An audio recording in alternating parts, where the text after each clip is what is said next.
Trešā diena ar vīrusu A kopā. Nu, ko es varu pateikt?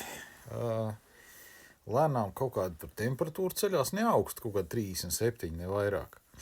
Laiku pa laikam kaut kāds drebuls ir, parādījies kaut kāds klepus ir, jā, kaut kāds tāds dīvains.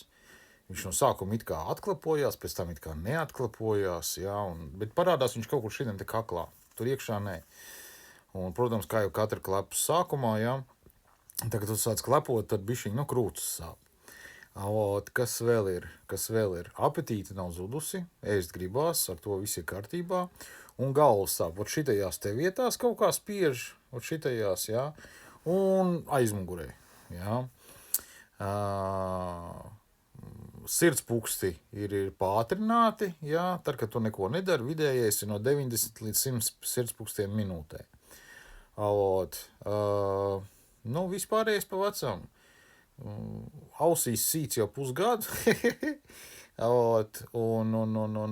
kaut kā tā. Labi, te jau redzēs, kas būs tālāk.